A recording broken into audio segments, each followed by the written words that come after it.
നമസ്കാരം. ക്യൂ മലയാള UK ന്യൂസിലേക്ക് സ്വാഗതം. അഹമ്മദാബാദ് വിമാന ദുരന്തം, മരണം 265.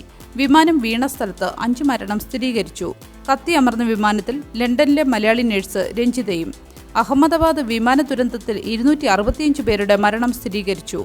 ലണ്ടനിലേക്ക് ഉച്ചയ്ക്ക് 1:39 പുറപ്പെട്ട Air India flight AI-171 Boeing 787-8 Dreamliner വിമാനത്തിലുണ്ടായിരുന്ന 242 പേരിൽ ഒരാളൊഴികെ 241 പേര് മരിച്ചു. ഇന്ത്യൻ വംശജനായ ബ്രിട്ടീഷ് പൗരൻ വിശ്വാസ് കുമാർ രമേശ് മാത്രമാണ് രക്ഷപ്പെട്ടത്. എമർജൻസി എക്സിറ്റ് വഴിയാണ് വിശ്വാസ് കുമാർ രക്ഷപ്പെട്ടത്. വിമാനം വീണ സ്ഥലത്ത് 5 മരണം സ്ഥിരീകരിച്ചു.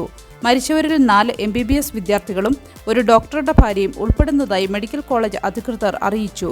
വിദ്യാർത്ഥികളിൽ പലരെയും കാണാതായിട്ടുണ്ട്. 11 പേർ ചികിത്സയിലുമുണ്ട്. ആശുപത്രി വളപ്പിലെ മരണസംഖ്യ ഉയരാനാണ് സാധ്യത. യാത്രക്കാർക്ക് പുറമെ ഇങ്ങനെയുള്ള മരണം വിമാന ദുരന്തങ്ങളിൽ അപൂർവമാണ്. വിമാനത്തിലുണ്ടായിരുന്ന 230 യാത്രക്കാരിൽ 169 പേർ ഇന്ത്യൻ പൗരന്മാരാണ്. വിമാനത്തിലുണ്ടായിരുന്നവരിൽ 53 ബ്രിട്ടീഷ് പൗരന്മാരും 7 പോർച്ചുഗീസ് പൗരന്മാരും 1 കനേഡിയൻ പൗരനുമുണ്ടായിരുന്നു. യാത്രക്കാരിൽ 11 കുട്ടികളും 2 കൈക്കുഞ്ഞുങ്ങളുമുണ്ടായിരുന്നു. വിമാനത്തിലെ 12 ജീവനക്കാരിൽ 2 പൈലറ്റുമാരും 10 ക്യാബിൻ ക്രൂവുമായിരുന്നു. ഗുജറാത്ത് മുൻ മുഖ്യമന്ത്രി വിജയ് രൂപാണി മരിച്ചവരിൽ ഉൾപ്പെടുന്നു. മരിച്ചവരിൽ UK-യിൽ നഴ്സായ പത്തനംതിട്ട സ്വദേശിനി രഞ്ജിത G നായരുമുണ്ട്. പറന്നുയർന്ന ശേഷം 32 സെക്കൻഡിനുള്ളിലായിരുന്നു അപകടം. പറന്നുയർന്ന ഉടൻ പൈലറ്റുമാർ അപായ സന്ദേശം അയച്ചു. എന്നാൽ പിന്നീട് സിഗ്നൽ ലഭിച്ചില്ല. അപകടത്തെ തുടർന്ന് വിമാനത്താവളം 2.5 മണിക്കൂർ അടച്ചു. 4:29 പ്രവർത്തനം പുനരാരംഭിച്ചു. വിമാനത്തിന്റെ ബ്ലാക്ക് ബോക്സ് കണ്ടെത്തിയിട്ടുണ്ട്. ഇതിനു മുൻപ് മെയ് ആദ്യവാരത്തിൽ ഫ്ലൈറ്റ് AI-171 ടേക്ക് ഓഫിന് മുൻപ് ചില ഇലക്ട്രിക്കൽ തകരാർ മൂലം യാത്ര റദ്ദാക്കിയിരുന്നതായി അന്നത്തെ ഫ്ലൈറ്റിലെ യാത്രക്കാരൻ ശരത് ട്രാവൽ മെയ് 2 ഫേസ്ബുക്ക് പോസ്റ്റിൽ പോസ്റ്റ് ചെയ്തിരുന്നു. എയർ ഇന്ത്യയുടെ ഉടമസ്ഥരായ ടാറ്റ ഗ്രൂപ്പ് ഓരോ മരിച്ചവർക്കും 1 കോടി രൂപ വീതം നഷ്ടപരിഹാരമായി പ്രഖ്യാപിച്ചിട്ടുണ്ട്. കൂടാതെ ആശുപത്രികളിൽ ചികിത്സയിലുള്ള എല്ലാവരുടെയും ചികിത്സാ ചെലവും DK മെഡിക്കൽ കോളേജിന് ഉണ്ടായിട്ടുള്ള നഷ്ടവും ഏറ്റുകൊള്ളാമെന്നും പ്രസ്താവന ഇറക്കിയിട്ടുണ്ട്. NHS വെയിറ്റിംഗ് ലിസ്റ്റ് 2 വർഷത്തെ ഏറ്റവും താഴ്ന്ന നിലയിൽ. ഇംഗ്ലണ്ടിലെ NHS വെയിറ്റിംഗ് ലിസ്റ്റ് 2 വർഷത്തിനിടയിലെ ഏറ്റവും താഴ്ന്ന നിലയിലെത്തി 7.39 മില്യനായി കുറഞ്ഞു. 17 വർഷത്തിനിടയിൽ ആദ്യമായാണ് ഏപ്രിലിൽ വെയിറ്റിംഗ് ലിസ്റ്റ് കുറയുന്നത്. NHS ജീവനക്കാരുടെ കഠിനാധ്വാനവും പരിഷ്കാരങ്ങളും ഇതിന് കാരണമായി.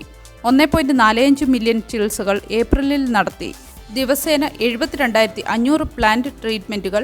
ശരാശരി കാത്തിരിപ്പ് സമയം 13.3 ആഴ്ചയായി കുറഞ്ഞു. 2022 ജൂലൈക്ക് ശേഷമുള്ള ഏറ്റവും താഴ്ന്ന നിലയാണിത്. A&Eയിൽ രണ്ടാമത്തെ തിരക്കേറിയ മാസമായിരുന്നിട്ടും 75.4% രോഗികൾ 4 മണിക്കൂറിനുള്ളിൽ ചികിത്സ ലഭിച്ചു. 2.4 മില്യൺ ഡയഗ്നോസ്റ്റിക് ടെസ്റ്റുകളും നടത്തി. 2019 അപേക്ഷിച്ച് 25% വർധന. ക്യാൻസർ രോഗനിർണയം 28 ദിവസത്തിനുള്ളിൽ 2 ലക്ഷത്തിലധികം പേർക്ക് ലഭിച്ചു. 26 ബില്യൺ പൗണ്ട് നിക്ഷേപത്തോടെ NHS പരിഷ്കരണ പദ്ധതികൾ ശക്തമാക്കുന്നു. എന്നാൽ സോഷ്യൽ കെയർ പോലുള്ള പ്രശ്നങ്ങൾ ഇനിയും പരിഹരിക്കേണ്ടതുണ്ട്. കൗൺസിൽ ടാക്സ് വർഷം തോറും 5% വർദ്ധിക്കും. സ്പെൻഡിംഗ് റിവ്യൂ പ്രകാരം പ്രാദേശിക സേവനങ്ങൾക്കായി കൗൺസിൽ ടാക്സ് വർഷം തോറും 5% വർദ്ധിക്കുമെന്ന് പ്രതീക്ഷിക്കുന്നു. പോലീസ് ഫണ്ടിങ്ങിനായി ടാക്സ് കൂടുതൽ വർദ്ധിച്ചേക്കാം. കൗൺസിലുകൾക്ക് 5% വരെ ടാക്സ് വർദ്ധിപ്പിക്കാൻ അനുമതിയുണ്ട്. എന്നാൽ ചിലർ കുറഞ്ഞ വർധന തിരഞ്ഞെടുക്കുന്നു. ഗ്രാന്റ് ഫണ്ടിങ്ങിൽ 1.1% വർധനയുണ്ടെങ്കിലും കൗൺസിൽ ടാക്സിൽ നിന്നുള്ള വരുമാനം ഉൾപ്പെടെ 2.6% മൊത്തം വർധന പ്രതീക്ഷിക്കുന്നു. സോഷ്യൽ കെയർ, ലൈബ്രറികൾ, മാലിന്യ ശേഖരണം തുടങ്ങിയവയ്ക്കാണ് ഈ ഫണ്ട് ഉപയോഗിക്കുന്നത്. പോലീസ് പ്രീസെപ്റ്റ് 14 പൗണ്ട് വരെ വർദ്ധിക്കാം. ബജറ്റ് ഞെരുക്കം നേരിടുന്ന കൗൺസിലുകൾ കൂടുതൽ വെട്ടിച്ചുരുക്കലുകൾ നടത്തേണ്ടിവരും. പോലീസ് ഫെഡറേഷൻ ഫണ്ടിംഗ് കുറവാണെന്നും ശമ്പള വർധനവിന് പോലും പണം തികയില്ലെന്നും വിമർശിച്ചു. UK സമ്പദ് വ്യവസ്ഥ 0.3% ചുരുങ്ങി. നികുതി വർധന സാധ്യത. ഏപ്രിലിൽ UK സമ്പദ് വ്യവസ്ഥ 0.3% ചുരുങ്ങി. 1.5 വർഷത്തിനിടയിലെ ഏറ്റവും വലിയ ഇടിവാണിത്. ബിസിനസ്സുകൾക്കുള്ള നികുതി വർധന, ഗാർഹിക ബില്ലുകളിലെ വർധന, US-ലേക്കുള്ള കയറ്റുമതി കുറവ് എന്നിവയാണ് കാരണങ്ങൾ. ചാൻസലർ റേച്ചൽ റീവ്സ് ഓട്ടം ബജറ്റിൽ നികുതി വർധന തള്ളിക്കളഞ്ഞില്ല. സ്പെൻഡിംഗ് റിവ്യൂവിൽ NHS, ഡിഫൻസ് എന്നിവയ്ക്ക് ഫണ്ടിംഗ് വർദ്ധിപ്പിച്ചെങ്കിലും മറ്റ് മേഖലകളിൽ ബജറ്റ് ഞെരുക്കം നേരിടുന്നു.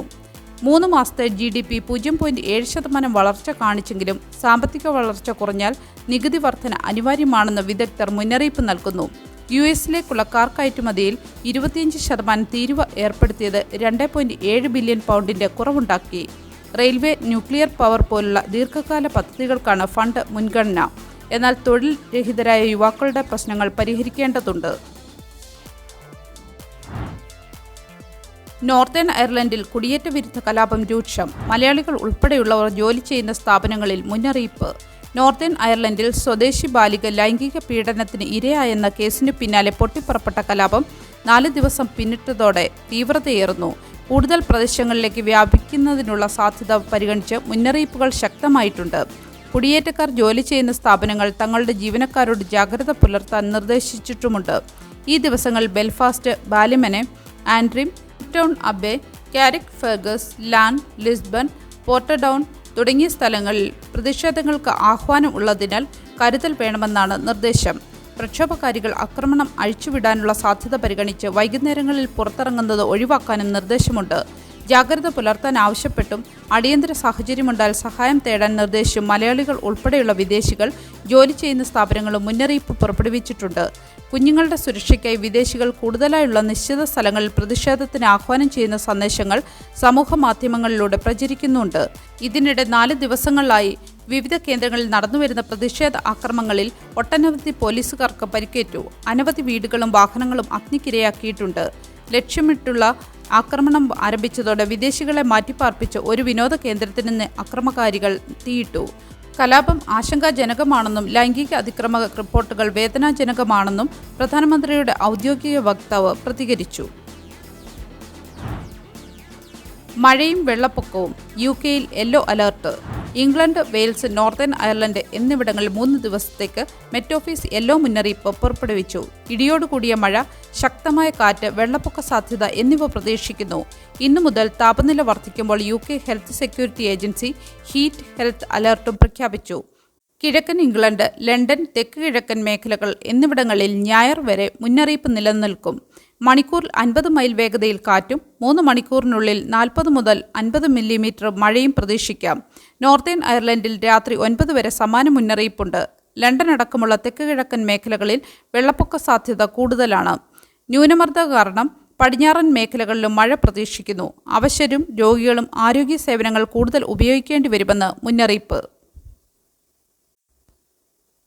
ഒരു നല്ല ദിവസം ആശംസിച്ചുകൊണ്ട് ഈ വാർത്താ ബുള്ളറ്റിൻ പൂർണ്ണമാകുന്നു. എല്ലാ ദിവസവും വാർത്തകൾക്കായി ഫോളോ ചെയ്യണമെന്നും വാർത്തകളുടെ നോട്ടിഫിക്കേഷൻ ലഭിക്കാനായി ബെല്ലൈക്കൺ എനേബിൾ ചെയ്യണമെന്നും Q മലയാളം UK ന്യൂസ് ഫേസ്ബുക്കിലും ഇൻസ്റ്റാഗ്രാമിലും യൂട്യൂബിലും ഫോളോ ചെയ്യണമെന്നും അഭ്യർത്ഥിക്കുന്നു.